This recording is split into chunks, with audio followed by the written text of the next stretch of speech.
Sir सबसे बुनियादी सवाल ये कि पाकिस्तान, तुर्की और सऊदी अरब के दरमियान होने वाले इस नए दिफाई मुआहदे को लेकर ईरान को कौन कौन से तहफ़्फ़ुज़ात? जी, thank you very much for inviting me Uzair and Jannat. Good morning और अल्लाह करे कि आपका हफ्ता हम सबका बहुत अच्छा गुजरे। देखिए, ये इंडिविजुअल स्टेटमेंट्स हैं, इसको मैं इतना एज अ पॉलिसी नहीं गर्दानता इस मुआहदे के खिलाफ। ये मुआहदा, इसको मुआहदे को समझने की ज़रूरत है। पूरे रीजन को इस मुआहदे को समझने की ज़रूरत है। This is not for against any one. ये किसी कोई और नई कोई इस तरह का ब्लॉक इस्टेब्लिश हो रहा है कि जिसके कोई अजाइम हो, एक्सपेंशनिस्ट डिजाइन्स हों इन सेक्रेटेरियन और religious domains, not at all. और ईरान को कॉन्फिडेंस होना चाहिए जब पाकिस्तान जैसा दोस्त वहां पर उनका मौजूद है, नेबर मौजूद है, जिसने अभी ये मीडिएशन आपके सामने है। ये वही पाकिस्तान है जिसके बारे में तशक्कुर पाकिस्तान के नारे लगे ईरानियन पार्लियामेंट में। ये वही पाकिस्तान है जहाँ पे प्रेसिडेंट पेज़ेश्कियान जो है वो टॉक्स के फौरन बाद जिन्होंने पहला मुल्क विजिट किया वो पाकिस्तान है। और अराक्ची साहब और पाकिस्तान के फॉरेन ऑफिस प्लस हमारे फील्ड मार्शल साहब की बातचीत ऐसे होती है जैसे दो भाई आपस में बैठे एक घर में बातचीत कर रहे हो। देयर आर नो चैनल्स, बिल्कुल ओपन है, खुल के बातचीत करते हैं। But anyways these are individual gesturing statements हैं जो ड्यूरिंग दी वॉर आती रहती है। इब्राहिम रजाई साहब की जो आपने स्टेटमेंट कोट किया है से कि जी सऊदी अरेबिया को नहीं बचा सकते, तो इसका मतलब है कि आर दे कैरिंग कोई ऐसे अजाइम कैरी कर रहे हैं जो खतरनाक हो सकते हैं अबाउट सऊदी अरेबिया। तो we are not moving toward stability.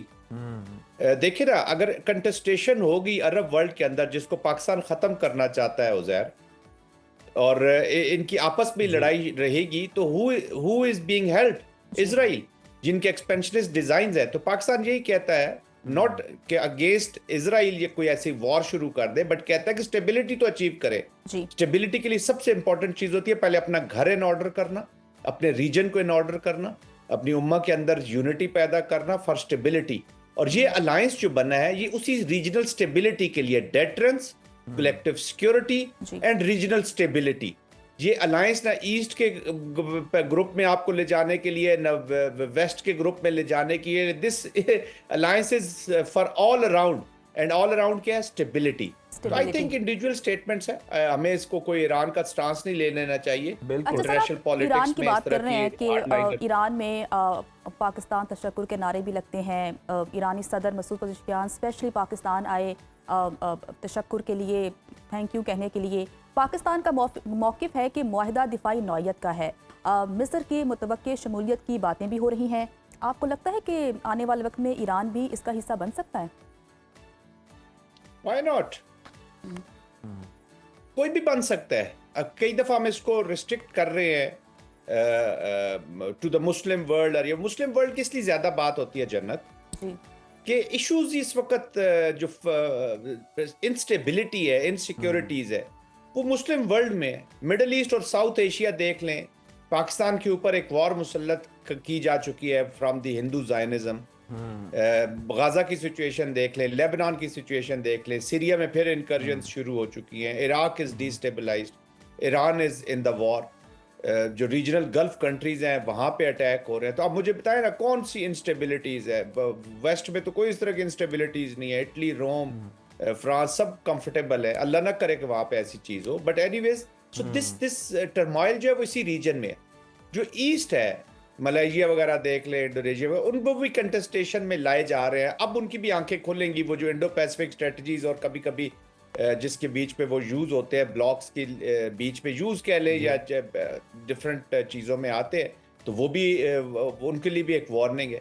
तो this is for all those forces. ये जो ब्लॉक है वो शामिल हो सकते हैं इसमें, जो स्टेबिलिटी एंड प्रॉस्पेरिटी की तरफ जाना है। जनरल साहब, अगर हम देखें तो ईरानी सदर मसूद पेज़ेश्कियान का जो बयान आया कि अमेरिका तेहरान से मुज़ाकरात पर मजबूर हुआ है, इस वक्त अगर हम देखें तो ईरान और अमेरिका के दरमियान सिफारती बातचीत के कितने इम्कानात मौजूद हैं? कामयाबी की तो हम आगे चलकर बात कर सकते हैं।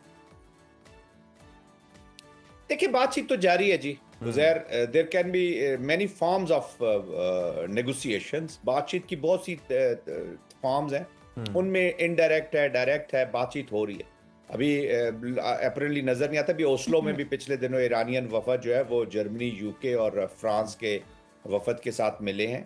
बैकडोर डिप्लोमेसी हो रही है, कई दफ़ा डायरेक्ट कम्युनिकेशंस भी होती है।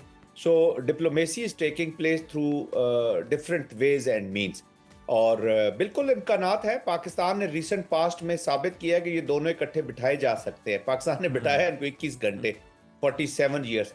कुछ पॉलिटिकल रिटॉरिक्स भी होती है, कुछ वॉर के अंदर जेस्चरिंग पोस्चरिंग होती है। It is part of the war making. War के अंदर आप कभी भी डिप्लोमेटिक, इकोनॉमिक, पॉलिटिकल वीकनेस नहीं बताते। अभी इकोनॉमिकली देखा जाए तो बुरे हालात है ईरान के अंदर लोगों के। इकोनॉमिक प्रेशर की वजह से अमेरिका मजबूर हुआ है ये बातचीत करने पे, जब लोगों की जेबों पर प्रेशर है। Not in the best interest of the humanity, but in the best interest of their own pockets. तो उन्होंने भी कंपेल किया प्रेसिडेंट ट्रंप को। Yes, Iran has played strategically अच्छा खेल है।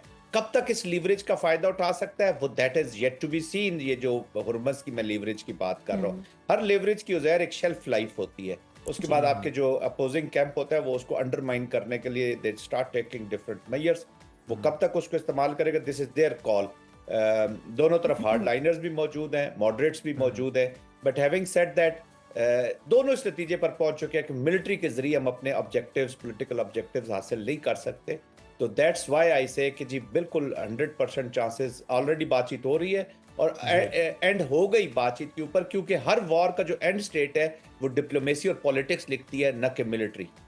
बिल्कुल। अच्छा सर, अगर हम ईरान की बात करें और जैसा कि आपने हुर्मस का जिक्र किया, तो ईरान ने अपने 6 मुतालिबात तस्लीम किए जाने तक आपने हुर्मस ना खोलने का ऐलान किया है। दूसरी जानिब जो अमरीकी आर्मी चीफ हैं, उन्होंने सदर ट्रंप को ईरान के खिलाफ जंग से निकलने का मशवरा दिया है। तो आपको क्या लगता है कि ट्रंप क्या अब रूट लेंगे, क्या करने वो जा रहे हैं? इलेक्शंस भी होने वाले हैं, प्रेसिडेंट ट्रंप जो है इस वक्त ही वाज पुश्ड के इस वॉर को जारी रखे। उन्होंने उसको एब्जॉर्ब तो किया है। ये पुश जो थी वो आई थी इजराइल की तरफ से, और जो हार्ड लाइनर्स हैं उनकी तरफ से कि आप जारी रखें, बिकॉज वो इस वॉर को नेतन्याहू के इलेक्शन तक ले जाना चाहते हैं। इसलिए नेतन्याहू ने सख्त स्टेटमेंट्स दी हैं गाजा के पीस बोर्ड के, जो 15 पॉइंट्स का गाजा पीस प्लान है उससे निकलने के ऊपर। वो भी पॉलिटिकल इलेक्टोरल, वो कहते हैं पॉलिटिकल, वो स्पीचेस है। जिस तरह पाकिस्तान में आप देखते हैं ना, कोई बयान देते और फिर साथ ही बयान देते कि ये तो जी एक सियासी तकरीर थी जो जलसे में की गई, तो वहां पे भी वो तकरीरें करें, बट उन्होंने गाजा से निकलने की बात की है। और दूसरा उन्होंने अभी आपने देखा होगा कि सीरिया के अंदर भी इनकर्जन्स किए हैं। दैट्स इससे साबित होता है कि वो कॉन्फ्लिक्ट को जारी रखना चाहते हैं। प्रेसिडेंट ट्रंप कॉन्फ्लिक्ट से निकलना भी चाहते हैं और हार्ड लाइनर्स के थंब के नीचे भी है। तो एक कॉम्प्लेक्स सिचुएशन है। बट ये जो आर्मी चीफ का बयान है कि जी उन्होंने मशवरा दिया है, आई हैव माई रिजर्वेशंस। कोई भी आर्मी चीफ जो होता है, आई नो द सिस्टम, मैं सेंटकॉम में रहा हूँ, वो कभी भी प्रेसिडेंट ट्रंप को पॉलिटिकल ऑब्जेक्टिव्स नहीं देगा। उसको जो टास्किंग दी जाएगी वो उसको मुकम्मल करने की या अपनी कैपेसिटीज, कैपेबिलिटीज में कमियों की जरूर बता सकता है। ऐसे ही सूरत हाल है। और अमेरिकी सदर जो हैं, जी सर, बहुत शुक्रिया प्रोग्राम में शिरकत करने के लिए।